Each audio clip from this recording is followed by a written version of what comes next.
रात के 12 बज रहे थे।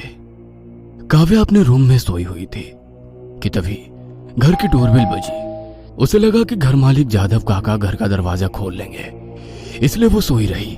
लेकिन जब बेल बार बार बजने लगी तब उसे समझ आया कि आज तो घर मालिक जादव और उनका बेटा टॉम घर पर नहीं है, इसलिए दरवाजा उसे ही खोलना पड़ेगा।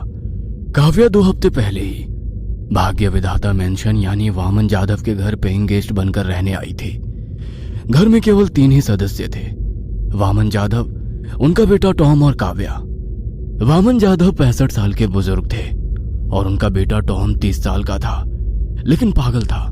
30 साल का होने के बाद भी वो छोटे बच्चों की तरह बर्ताव करता था। उसे ज्यादातर अपने कमरे में ही रहना पसंद था। जब टॉम 13 साल का था तब उसकी मां के किचन में जलकर मौत हो चुकी थी, इसीलिए घर के काम करने के लिए उन्होंने शांता नाम की नौकरानी रखी हुई थी। खैर, काव्या ने जाकर दरवाजा खोला, लेकिन बाहर कोई भी नहीं था। तभी उसकी नजर जमीन पर पड़े गिफ्ट पेपर पर रैप की गई चीज पर गई। उसने वो चीज उठाई तो उस पर लिखा हुआ था, टू काव्या विथ लव। वो उस गिफ्ट को उठाकर घर के अंदर आई और सोफे पर बैठकर उसने वो गिफ्ट खोला। वो एक पेंटिंग थी जिसे देखकर काव्या डर के मारे कांप उठी, क्योंकि उसमें उसी की पेंटिंग थी। उसका कटा सिर डाइनिंग टेबल की प्लेट में रखा गया था। शरीर के बाकी कटे अंग जैसे कि हाथ पांव भी उसी टेबल पर रखे गए थे। और हैरानी की बात तो ये थी कि वो डाइनिंग टेबल उन्हीं के घर का था। उसने डर के मारे वो पेंटिंग नीचे फेंकी और अपने कमरे में भागी। उसने दरवाजा बंद कर दिया और कांपते हुए ब्लैंकेट ओढ़कर सो गई। काव्या का डर लाजमी था, क्योंकि कुछ 4 दिन पहले उसे ऐसी ही पेंटिंग उसकी स्कूटी पर मिली थी। वो पेंटिंग उसकी बिल्ली की थी, जिसमें वो रास्ते पर कुचलते हुए हालत में खून से लथपथ पड़ी हुई थी।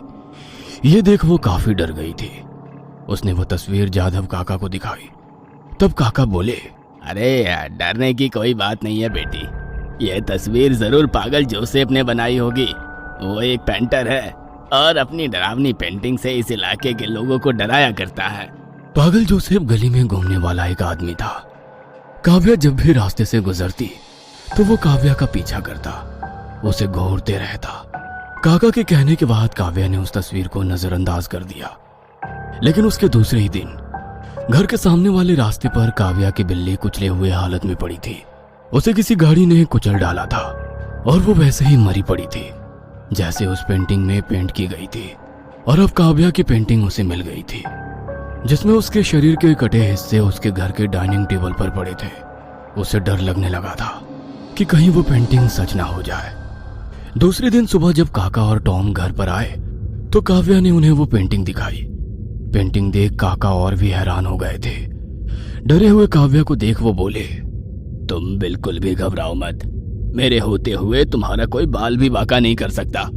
और ऐसे कहते हुए वो पेंटिंग लेकर जोसेफ से मिलने चले गए। शाम का समय था।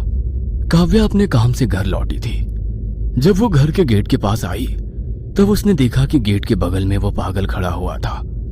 वो काव्या को देख कान पकड़कर माफी मांग रहा था। उसे माफी मांगते देख काव्या का डर निकल गया और वो घर के अंदर चली गई। टॉम लिविंग रूम में सोफे पर बैठे टीवी पर कार्टून देख रहा था। काव्या को देख वो शर्माया और अपने कमरे में चला गया कि तभी डोरबेल बजी। शांता ने दरवाजा खोला तो फर्श पर और एक गिफ्ट पेपर में रैप की गई पेंटिंग उसे दिखाई दी। उसने गेट की तरफ देखा तो वहां पर पागल जोसेफ उसे दांत दिखाकर मुस्कुरा रहा था। शांता ने पेंटिंग अंदर ली और दरवाजा बंद कर दिया। काव्या डर गई, क्योंकि ना जाने उस पेंटिंग में क्या निकलने वाला था। शांता ने गिफ्ट पेपर हटाया और जब पेंटिंग देखी तो हंस पड़ी। उसने वो पेंटिंग काव्या को दिखाई। पेंटिंग में काव्या खुशी से टॉम के गले लगी हुई थी, बिल्कुल उसके गर्लफ्रेंड की तरह। ये देख वो भी हंस पड़ी। ये देखो, ये पागल जोसेफ तो सच में गधा है। भला तुम उस पागल टॉम से क्यों चिपकने लगी? जाने दो ना शांता काकू, आप भी ना। काव्या हंसते हुए बोली। खैर, काव्या ने कल रात मिली पेंटिंग का डर अपने दिल से निकाल डाला था। शाम के कुछ 8 बज रहे थे।